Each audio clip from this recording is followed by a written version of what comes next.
हर हर महादेव केदारनाथ धाम के जादुई दर्शन के पहले पार्ट में मैंने आपको दिखाई शाम की शक्तिशाली आरती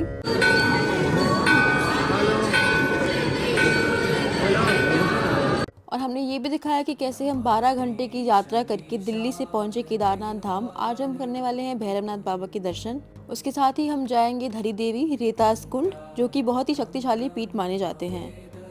केदारनाथ धाम में आके केदारनाथ बाबा के दर्शन के साथ ही बहुत ज़्यादा ज़रूरी है कि आप भैरव बाबा के दर्शन भी करें। भैरव बाबा शिव जी के काल भैरव रूप में यहाँ पे विराजमान है। केदारनाथ धाम से 1 किलोमीटर की ऊपर और चढ़ाई करने के बाद आप कर पाते हैं ये दिव्य दर्शन। यहाँ की खास बात ये है कि यहाँ पे कोई दूध या जल का चढ़ावा नहीं होता, यहाँ पे तेल चढ़ाया जाता है जो आपको मंदिर के बाहर किसी भी दुकान पे मिल जाएगा। और इस चोटी से केदारनाथ धाम का जो व्यू दिखता है, वैसा नज़ारा मैंने इतने बड़े बड़े पहाड़ देखे अपनी ज़िंदगी में पर कभी भी नहीं देखा। बहुत ही ज़्यादा सुंदर, ऐसा लगता है मानो मैं स्वर्ग में आ गई थी। अगर आपके पास थोड़ा सा एक्स्ट्रा वक्त हो तो आप ज़रूर इस चोटी पे जाएं। इस चोटी से पीछे की तरफ एक रास्ता जाता है जो पहुंचता है सीधा हिम पर्वत। वही जादुई पर्वत है जहाँ पे कहा जाता है कि शिव जी उसी पर्वत पे रहते हैं और पूरे चारों धामों की रखवाली करते हैं। उस पर्वत पर जाने के लिए कोई रास्ता नहीं है और वहाँ आप जा भी नहीं सकते। जो भी श्रद्धालु होते हैं वो सबसे ज्यादा सिर्फ केदारनाथ धाम तक ही जा सकते हैं। मैंने यहाँ कुछ देर बैठकर ध्यान किया भोले बाबा का, और जो दृश्य था, जो मैंने वहाँ महसूस किया, वो बिल्कुल ही दिव्य था। ऐसा नज़ारा लग रहा था कि हम बादलों के ऊपर पहुंच चुके हैं। 11,200 फीट का एलिवेशन है यहाँ पे अबव सी लेवल, जो कि एक्चुअली बादलों के अंदर है। और आज से कुछ 2-3 महीने बाद ये पूरा धाम बर्फ़ की चादर से ढक जाएगा। तो अभी बेस्ट टाइम है, अगर आप प्लान कर रहे हैं तो आप ज़रूर जा सकते हैं। आपके कोई भी क्वेश्चंस है इस पूरी ट्रिप के बारे में, जर्नी के बारे में, आप ज़रूर पूछिए। इससे ज़्यादा मैजिकल एक्सपीरियंस आपकी लाइफ का कोई नहीं होने वाला है। आपने मूवीज़ में देखा होगा सफ़ेद घोड़े हरी हरी घास पे चल रहे हैं, पीछे स्नो कैप्ड माउंटेन्स है, आगे बादल हैं। वैसा व्यू, वैसी सीनरी आपको कहीं देखने को नहीं मिलेगी। पूरा वैली का व्यू देख के मेरी आंखें तृप्त हो गई थी। आज से कुछ 12 साल पहले यहाँ पे जो भयंकर फ्लड्स आए थे, उसके बाद पूरी वैली तबाह हो गई थी। पर इन 12 सालों में काफ़ी कुछ बदल चुका है। भैरवनाथ से नीचे आने के बाद हम पहुंचे कुछ खाना पीना खाने। यहाँ पे आपको बहुत सारी दुकानें मिल जाएंगी खाने पीने के लिए। प्राइसेस नॉर्मल से डबल है, बिकॉज यहाँ पे कुछ भी पहुँचाने के लिए हर चीज़ को ढोना पड़ता है खच्चर या घोड़े के ऊपर। ये बिल्कुल मंदिर के सामने ही एक रेस्टोरेंट है। ऐसा लग रहा था कि पुराने ज़माने में, प्राचीन ज़माने में यहाँ पे खुद भोले बाबा खाया करते थे, क्योंकि ये एक्चुअली मंदिर के एकदम साथ में ही रेस्टोरेंट है। और सबसे प्यारी बात मुझे ये लगी कि इस रेस्टोरेंट की हर दीवार पे भोले बाबा के प्रत्येक रूप की कहानियां लिखी हुई हैं। मतलब खाना खाते समय मैं सिर्फ वो सारी कहानियां पढ़ रही थी, और इससे ज़्यादा दिव्य कुछ भी नहीं हो सकता। एक और ख़ास बात कि पूरे केदारनाथ धाम में आपको सिर्फ सात्विक खाना ही मिलेगा, मतलब बिना प्याज और लहसुन का खाना। खाना खाने के बाद हम चल पड़े हैं बहुत ही ज़्यादा शक्तिशाली रेतास कुंड के पास। ये एकदम केदारनाथ धाम से कुछ 400 मीटर आगे है। वैली के बीचों बीच बहुत सुंदर सा छोटा सा एक कुंड बना हुआ है। अब इस कुंड की सबसे खास बात यह है कि इस कुंड में न जाने कहां से कुछ पानी इकट्ठा हुआ है, जिसका कोई स्रोत नहीं है। आगे पीछे से कहीं से पानी नहीं आता है इधर। इस कुंड में इतनी हाइट में होने के बाद भी, इतना ज़्यादा कम टेम्परेचर होने के बाद भी यहाँ का पानी हमेशा वैसा का वैसा स्थिर रहता है। पर इसके पानी के अंदर बुलबुले उठते हैं अगर आप ओम नमः शिवाय कहते हैं तो। आइए देखिए।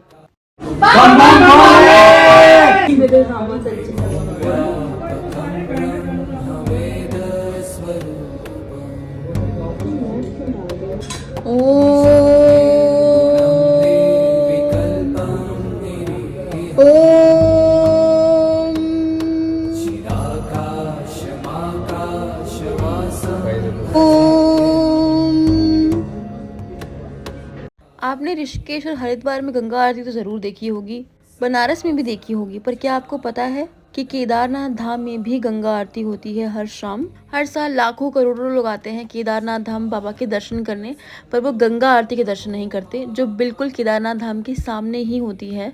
ये शाम में 6:30 से 7 बजे के बीच में होती है।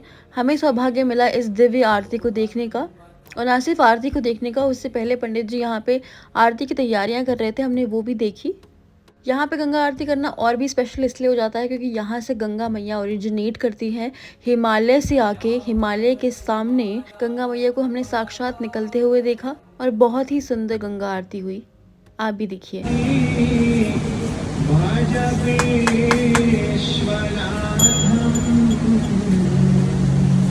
केदारनाथ धाम में हमारा दूसरा दिन था, पर हम दूसरे दिन भी शाम की आरती कैसे मिस कर सकते थे। तो पिछले वीडियो की तरह इस बार भी हम फिर से आ गए केदारनाथ धाम की डिवाइन इवनिंग आरती देखने।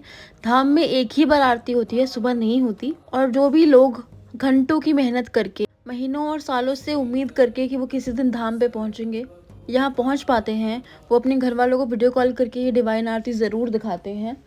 अच्छे से आरती के दर्शन खत्म करने के बाद हम आ गए अपने होटल के पास जो रेस्टोरेंट है उसमें। यहाँ पे बहुत छोटे छोटे मेकशिफ्ट से रेस्टोरेंट होते हैं जहाँ पे आप खाना खा सकते हैं। ये मेरे रूम से व्यू था, मतलब सो के उठिए और आपको गंगा मैया पहाड़ों से निकलती हुई दिखेंगी। इससे ज़्यादा खूबसूरत व्यू और कोई नहीं हो सकता था यहाँ पे रहने के लिए। यहाँ पे आपको बहुत सारी जगहों से प्रसाद मिल जाएगा, आप अपने घर ले जाइए और भोले बाबा का दिव्य आशीर्वाद सबके साथ ज़रूर बांटिएगा। इस घाटी में 2 पूरे दिन बिताने के बाद मेरा मन तो बिल्कुल नहीं था, पर यहाँ से जाने का समय हो गया था। एक आखिरी बार मैं तीसरे दिन आई बाबा के दर्शन करने के लिए, इस पूरी घाटी को अपनी आंखों में समाने के लिए और अपने साथ एक ऐसी जर्नी ले जाने के लिए जो मैंने ज़िंदगी में कभी नहीं अनुभव की थी और मुझे नहीं लगता कि मैं कभी भी अनुभव कर पाऊँगी। ये विशाल पर्वत जो हमसे 100 गुना ज़्यादा बड़े होंगे, ये सिर्फ अति सुंदर ही नहीं बल्कि ये बाबा के होने का साक्षात्कार है, जो कि हमसे 100 गुना ज़्यादा बल, बुद्धि और विद्या में बड़े हैं। इस घाटी को एक आखिरी बार प्रणाम करके मैं चल पड़ी अपने नीचे उतरने के सफ़र पे। ऊपर आने के लिए हमें कुछ 12.5 घंटे लगे थे पैदल। हमने कोई घोड़ा या खच्चर का इस्तेमाल नहीं किया। और मैं आपसे भी दरख्वास्त करना चाहूँगी कि अगर आप जवान हैं, अगर आपका शरीर पूरा साथ देता है, तो प्लीज़ अपने पैरों से चल के ये यात्रा पूरी कीजिए। ये यात्रा सिर्फ धाम पर पहुँचने की नहीं है। असली श्रद्धा टूटे रास्ते, 20 किलोमीटर की एक जर्नी और अटूट विश्वास की है, जिसके साथ करोड़ों यात्री हर साल केदारनाथ धाम आते हैं। किसी ने बहुत सही कहा है कि जो केदारनाथ धाम आता है वो श्रद्धालु नहीं होता, वो एक यात्री होता है। मैं धाम से तो जा रही थी, पर अपने दिल में लेके जा रही थी वो हजारों दिनों की गई अरदास कि मैं किसी दिन धाम पहुंच पाऊं और ये दिव्य दर्शन कर पाऊं अपनी आंखों से, जो मैंने न जाने कितनी वीडियोज़ में देखे थे। इतने करीब आ पाऊँ शिव जी के, भोलेनाथ के, और इस मंदिर को साक्षात कर पाऊँ जो कि स्वयं शिव जी के होने का एहसास दिलाता है। हर हर महादेव।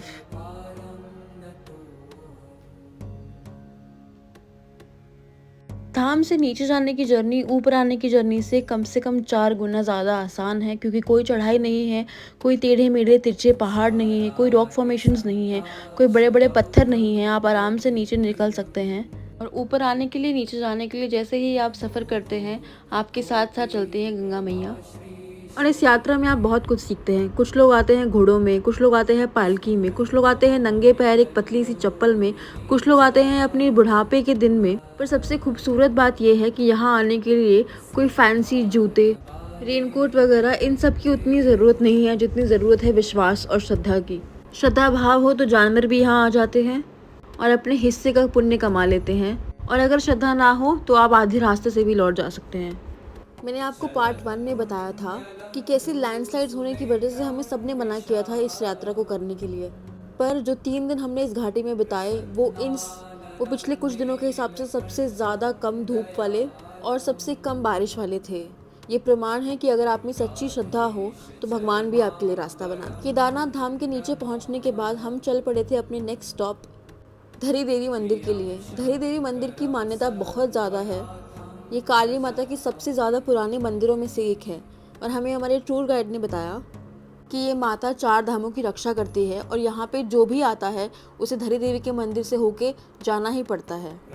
हम जाते टाइम धरी देवी के मंदिर नहीं जा पाए, इसलिए हम वापसी के टाइम जा रहे हैं। मगर आप अपनी आइटनरी में ये मंदिर ज़रूर रखिएगा। जाते टाइम धरी देवी के दर्शन करके ही आप केदारनाथ धाम या किसी भी और 4 धाम पे जाइएगा। दोस्तों, 2013 के केदारनाथ फ्लड्स के बारे में तो सब लोग ही जानते हैं कि कैसे हज़ारों लोग, घर और पूरी की पूरी केदारनाथ घाटी पानी में बह गई थी। कहा जाता है कि ये फ्लड्स धरी देवी के प्रकोप से आए थे। धरी देवी का मंदिर अलकनंदा नदी के ऊपर स्थित है, और ये मंदिर नॉर्मल मंदिरों से काफ़ी अलग है। जब हम अंदर गए तो हमने देखा कि यहाँ पे साफ शब्दों से लिखा है कि इस मूर्ति को यहाँ से नहीं हटाया जा सकता। केदारनाथ धाम में जो फ्लड्स आए थे वो इसीलिए आए थे क्योंकि हज़ारों सालों से ये मूर्ति इसी मंदिर में स्थित है, और ये माना जाता है कि इस मूर्ति को इस स्थान से कभी नहीं हटाया जा सकता। 2013 में जब एक हाइड्रो इलेक्ट्रिक प्लांट के लिए, यानी कि डैम बनाने के लिए इस मूर्ति को हटाना ज़रूरी कहा गया, तब प्रशासन ने मिलकर इस मूर्ति को एक टेम्परेरी जगह पे रख दिया।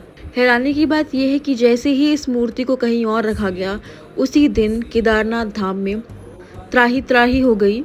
हजारों लाखों श्रद्धालु पानी में बह गए और जैसे ही ये खबर धरी देवी में लोगों को पता चली, ये मूर्ति तुरंत ही वापस रखी गई।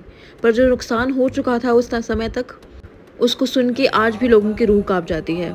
हमारे टूर गाइड ने हमें बताया, जो कि केदारनाथ धाम का लोकल है, कि आज से हजारों साल पहले अलकनंदा नदी के पास से एक कपल जा रहा था और उनको नदी के पास से किसी की बहुत तेज रोने की आवाज़ आई। ऐसा लग रहा था कि कोई बच्ची रो रही है। उन्होंने आसपास देखा तो उन्हें नदी के पास कोई भी नहीं दिखा, पर एक मूर्ति दिखी काली माता की, जो कि एक पत्थर पे चिपक गई थी। जब उस जोड़े ने ध्यान से देखा तो वो आवाज़ उस मूर्ति से ही आ रही थी।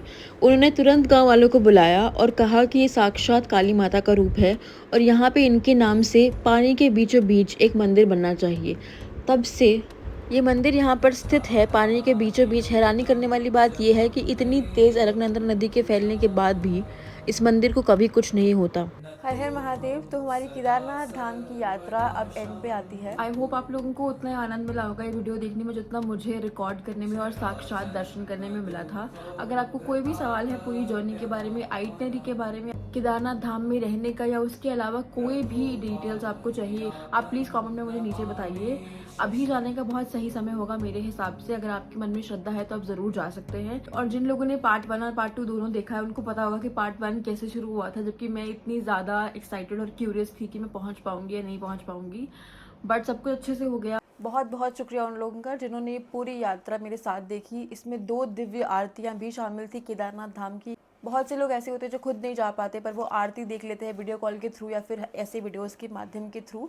और अगर आप जा सकते हैं, अगर आप सशक्त हैं, तो मैं आपको बिल्कुल रिक्वेस्ट करूंगी, यहाँ पे जाने से आपकी मन को बहुत शांति मिलेगी। आप ज़रूर ये यात्रा कीजिए। इस वीडियो के लिए इतना ही। बने रहिए मेरे साथ। हर हर महादेव।